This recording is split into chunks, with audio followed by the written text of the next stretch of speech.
नमस्कार दोस्तों, स्वागत है आपका अपने प्रिय चैनल अखंड उत्तराखंड आधुनिक आदान प्रदान में। मैं मुनीश शर्मा आपका स्वागत करता हूं।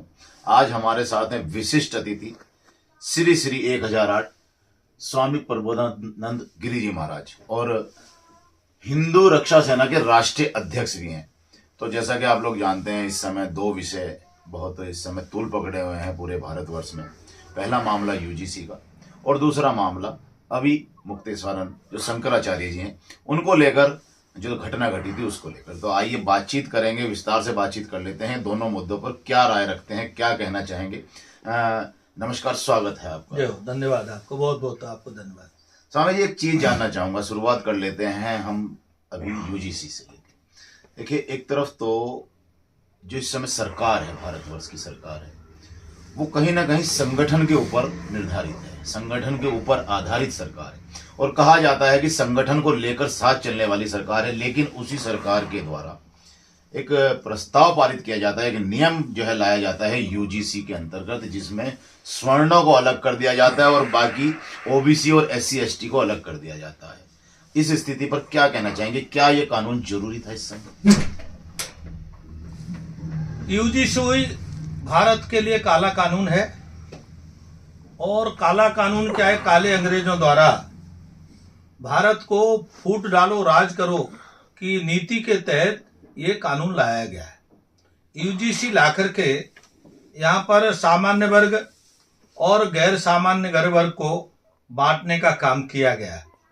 यह वास्तव में देश के लिए दुर्भाग्यपूर्ण है और मैं आपके चैनल के द्वारा मैं इसकी घोर निंदा करता हूं। और जिन्होंने ये इस कानून को लागू किया है, मैं उनके लिए एक बात कहना चाहता हूं कि आप तो बीपी सिंह हो गए। बीपी सिंह ने कमंडल को ध्वस्त करने के लिए मंडल आयोग लाए थे और उस मंडल आयोग ने पूरे देश में त्राह मचा दी थी और उसका परिणाम क्या हुआ? बीपी सिंह मौत मांगते रहे, मौत नहीं मिली, तड़पते रहे मौत के लिए। तो मैं आज आप नेताओं से यह कहना चाहता हूं, आप इस हिंदू समाज को बांट करके आप राजनीति करना चाहते हैं तो आपकी दुर्दशा भी बीपी सिंह जैसी दुर्दशा होगी। बीपी सिंह दोबारा कमंडल को खत्म करने के लिए मंडल लागू किया, लेकिन मंडल के बल पर दोबारा देश के प्रधानमंत्री नहीं बने। आप भी यूजीसी के माध्यम से देश के प्रधानमंत्री या देश की सत्ता चाहते हैं तो मैं आपको आज कहता हूं, आपको कभी सत्ता नहीं मिलेगी, आप सत्ता के पास नहीं आओगे। और ये बात याद रखना, आप अपनी मौत के लिए भी बीपी सिंह की तरह तड़पोगे, जैसे बीपी सिंह मौत के लिए तड़पते रहे, उनको मौत नहीं मिली, आप भी। क्योंकि जो समाज के साथ धोखा करता है, विश्वासघात करता है, समाज को तोड़ने का काम करता है, इससे बड़ा महापाप कोई दुनिया में दूसरा नहीं है। लोग वर्षों वर्षों अपनी तपस्या करते हैं इस हिंदू समाज को जोड़ने के लिए। हिंदू हम सब एक का नारा देते हैं, लाखों लोगों ने तपस्या की है, उस तपस्या को आप एक हथियार से थोड़ी सी देर में काट देते हैं, तो इससे बड़ा कोई यूजीसी से बड़ा कोई महापाप नहीं है। अगर मान लीजिए किसी कानून को लाया जाए और वह कानून हम लोगों के ऊपर, हम वयस्क लोगों के ऊपर प्रभाव डालता हो, तो एक बार को देखा जा सकता है कि भाई हम लोग उसको झेलें। लेकिन ये जो कानून यूजीसी का लाया गया, ये सीधा सीधा आने वाली पीढ़ी, हमारे बच्चों के लिए उनको प्रभावित कर रहा है, उनकी पढ़ाई को प्रभावित कर रहा है। आप ठीक कह रहे हैं। आप ये समझ लीजिए, आप किसी के प्रथम सीढ़ी पर ही आप शिक्षा का अधिकार सीख लेंगे, वो शिक्षा प्राप्त करने जाएगा, वहां पर मुकदमे झेलेगा, जेल जाएगा। ये कैसा आपका कोर्ट का कानून है? ये कोई कानून नहीं है, ये तुगलकी फरमान है। और जैसे इस्लाम के लोग मानने वाले, जो इस्लाम को मानने वाले लोगों ने इस देश में सत्ता की, ठीक वैसे ही सत्ता का ये षड्यंत्र है। इस सत्ता के षड्यंत्र से मैं ये कहूंगा भारत के हिंदुओं से, हिंदुओं बटना नहीं। और मैं उनको भी कहूंगा, एससी एसटी और बैकवर्ड वालों को, आप हिंदू हो, पहले आपस में मत लड़ना, आपस में मत कटना। अगर आपस में कट गए और आपस में बट गए तो ये नेता तुम्हारे सीने पे पैर रख करके राजनीति करते रहेंगे, और नहीं तो इनको अपने पैरों में इनका सर रखवाओ और सर रखवा करके राजनीति करो। और ये जब भी संभव होगा जब देश का हिंदू इनके यूजीसी जैसे हथियार से नहीं कटेगा और न बटेगा। तो इसीलिए मैं सबसे कहूंगा, आप आपस में लड़ना मत, आप सब इकट्ठे रहना और कहना हम सब हिंदू एक हैं। और एक बात बता दूं आपको, इस एक्ट से किसी को कुछ नहीं मिलने वाला है, न एससी को कुछ मिलने वाला है, न एसटी को कुछ मिलने वाला है, न बैकवर्ड को कुछ मिलने वाला है। मिलने वाला है तो द्वेष, घृणा, आपस में झगड़े, इन सब से बचने के लिए सारे हिंदू समाज से मैं निवेदन करता हूं, इनके बहकावे में ना आए और यूजीसी का बहिष्कार सभी हिंदू मिलकर करें। अच्छा, जैसे अभी गतिरोध दिखाई दे रहा है करनी सेना के द्वारा, या ये जो सामान्य जाति के लोग हैं इन्होंने जगह जगह संगठन बनाए और विरोध कर रहे हैं कि भाई हम सरकार का विरोध करते हैं, आने वाले समय में सरकार को जो है हम सपोर्ट नहीं करेंगे। तो आपको क्या लगता है, आपका क्या मत है कि बैकफुट पर आ सकती है सरकार, पीछे कदम हटा सकती है इस चीज को लेकर? सरकार को बैकफुट पे आना चाहिए। गलती किसी से भी होती है, वो गलती में सुधार करे, और सरकार अगर गलती में सुधार कर लेगी तो हो सकता है जनता तुम्हें माफ कर दे। लेकिन अगर आप अड़े रहे तो आप अपने सर्वनाश की नींव खोद रहे हैं। मैं नेताओं से कहना चाहता हूं, आप अपने सर्वनाश की नींव मत खोदिए।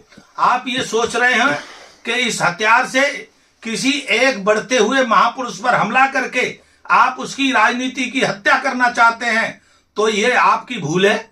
इससे किसी की हत्या नहीं होने वाली। ये कई बार क्या होता है कि जो हथियार तीर चलाया जाता है वो दीवार से टकरा करके स्वयं वापस भी आ जाया करता है। ये यूजीसी भी आप ये ध्यान रखना, ये जो आपने हथियार तीर चलाया है ये तीर नेताओं के ऊपर वापस लगने वाला है। अच्छा, जैसे आगे अगर हम फ्लैशबैक में जाएं, एक पार्टी रही, अभी भी है, अस्तित्व में है लेकिन इतना अस्तित्व नहीं है, बहुजन समाज पार्टी। उनकी जो प्रमुख थी, उन्होंने एक स्लोगन दिया था, तिलक तराजू तलवार जूते मारो चार। उसके बाद उनका डाउनफॉल शुरू हुआ और आज वह पार्टी कहाँ है सभी जानते हैं किस स्थिति पे। तो क्या हम बात कर सकते हैं वर्तमान जो सरकार है उसी? नहीं, आपकी बात ठीक है। आप घृणा की राजनीति करके देश में कितने दिन कर पाएंगे? मायावती से सबक सीख लीजिए। उन्होंने तिलक तराजू की तलवार तो कितनी सीटें आती थी, 1-2। जब उन्होंने कहा नहीं, बहुजन समाज, संपूर्ण समाज, समरस था, जब ये इन्होंने बात की तो उत्तर प्रदेश की सरकार में मुख्यमंत्री बनी वो, और अपने बल पे बनी।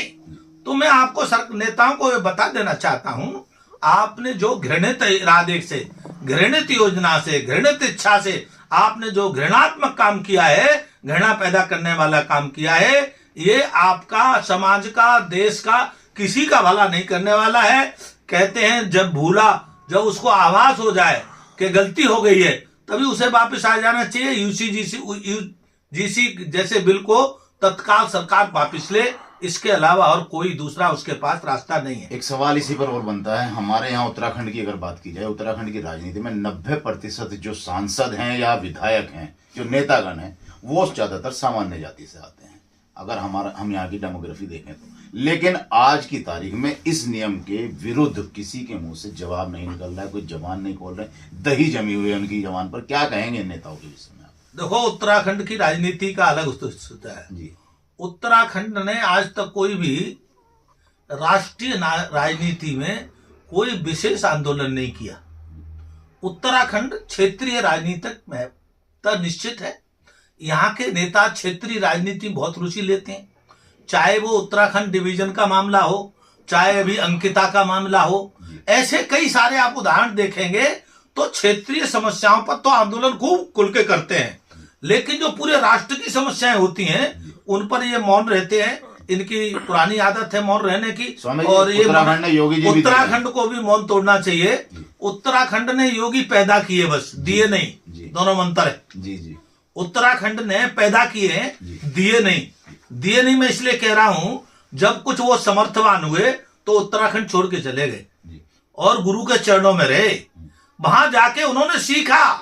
इसीलिए वो देश की राजनीति के प्रति समर्पित है, देश के मुद्दों के प्रति समर्पित है, राष्ट्र की भावना से पूर्णतः ओतप्रोत है। क्योंकि गोरख जो पीठ है उसकी परंपरा है राष्ट्र धर्म के विषयों पर लड़ना और राष्ट्र धर्म के विषयों के लिए जागरूक रहना। राष्ट्र धर्म के विषयों के लिए गोरखपीठ प्रसिद्ध रहा है, आंदोलन करना, राजनीति करना इसके लिए प्रसिद्ध रहा है। एक सवाल इसी विषय पर अंतिम ले रहा हूं आपसे, सूत्रों के मुताबिक जैसा बताया जा रहा है, जैसे पूर्व में हो भी चुका है, उत्तर प्रदेश के जो मुख्यमंत्री हैं योगी आदित्यनाथ, उनका जो है वर्चस्व बढ़ता हुआ दिखाई दे रहा है, सेंट्रल की तरफ जाते हुए दिखाई दे रहे हैं। तो कहीं इस प्रकार के जो कानून हैं ये अवरोधक बनाने के लिए, उनकी प्रभुत्व को जो है उसके लिए अवरोधक बनाए जा रहे हैं। क्योंकि अगर पिछला चुनाव अगर देख लिया जाए तो यूपी में सीटें घटी थी और उसमें एक बयान आया था कि भाई योगी जी के जो उन्होंने चेहरे बताए थे उनको टिकट नहीं दिए गए थे, 30-35 नाम ऐसे आए थे।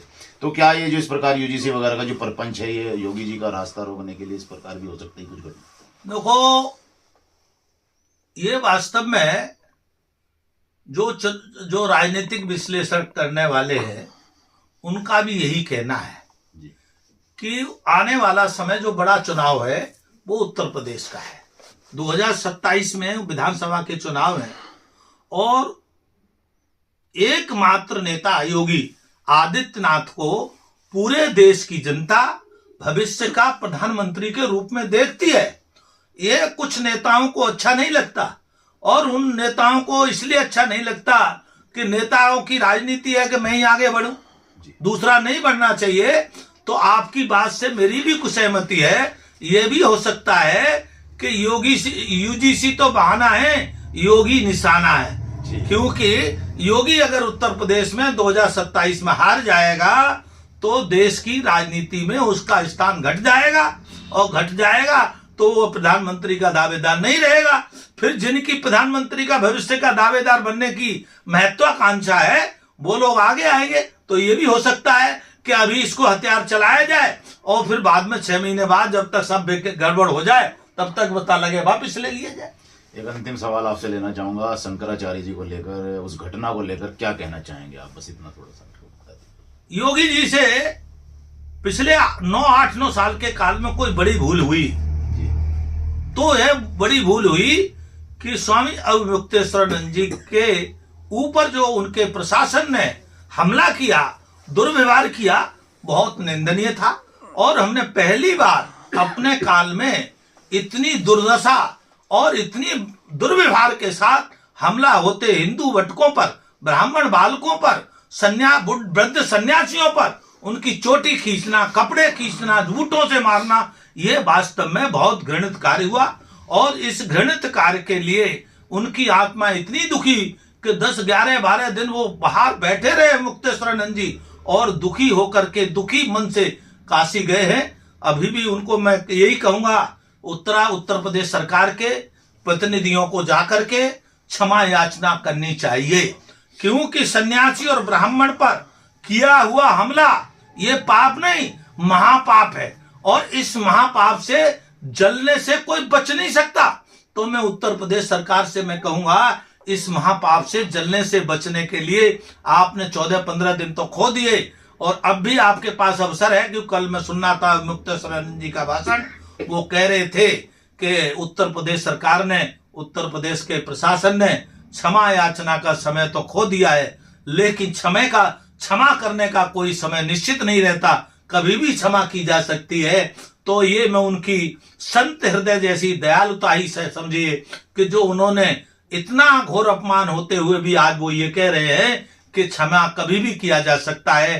तो मैं फिर कहूंगा, जो मैं पहले दिन से कह रहा था, उत्तर प्रदेश के मुख्यमंत्री को, वहां के प्रशासन को क्षमा याचना के लिए भेजना चाहिए और उनसे बाकायदे क्षमा मांगनी चाहिए, भटकों से क्षमा मांगनी चाहिए। धन्यवाद आपका समय देने के लिए हमारे चैनल को, आपका बहुमूल्य समय आपने आपका दिया। बहुत बहुत धन्यवाद। तो देखिए, ये जो 2 मुद्दे थे इन पर बड़ी बेबाकी से जो है हमने बातचीत की है। जो सवाल पूछने लायक थे वो सवाल पूछे हैं और आप लोगों के सवाल हमने कोशिश की है कि सब सवाल ले लिए जाएं, क्योंकि संत हैं, सही बोलेंगे, सच बोलेंगे। तो इस प्रकार की सभी खबरों को देखने के लिए और अपने सवालों को जानने के लिए हमसे जुड़े रहिए। अपने सहयोगी आदित्य त्यागी के साथ मैं मुनीश शर्मा, धन्यवाद, नमस्कार, जय हिंद, जय हो, बहुत बहुत धन्यवाद।